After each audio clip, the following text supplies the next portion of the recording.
Assalamualaikum warahmatullahi wabarakatuh. Sampurasun. Bertemu lagi dengan Mr. Fahmi di pelajaran Bahasa Sunda.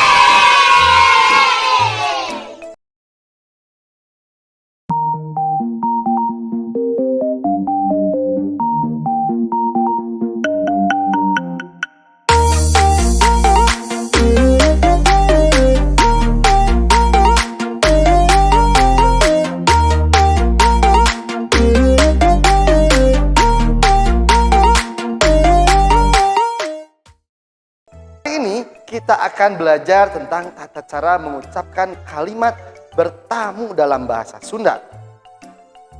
Dalam kehidupan sehari-hari, pasti kalian sudah pernah bertamu ke rumah orang lain. Setidaknya kalian pernah bertamu ke rumah teman kalian. Tapi, apakah kalian sudah tahu bagaimana cara mengucapkan kalimat bertamu dalam bahasa Sunda? Yuk, kita simak video berikut ini. Cara mengucapkan kalimat bertamu dalam bahasa Sunda adalah sebagai berikut. Assalamualaikum, punten, dupi titik-titik aya, abdi bade ngajak titik-titik. Nah, agar kalian bisa lebih paham, yuk kita coba dalam bentuk soal. Soalnya adalah sebagai berikut. Udin natamu ka bumi Indra bade ngajak main bal.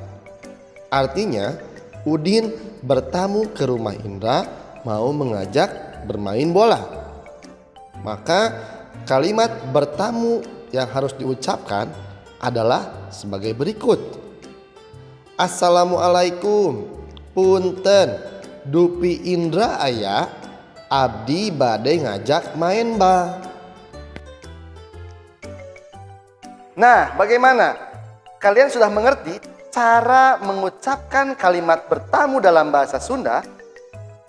Untuk itu, jika kalian sudah mengerti, kalian bisa mempraktekannya dalam kehidupan sehari-hari.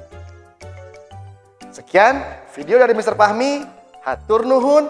Wassalamualaikum warahmatullahi wabarakatuh.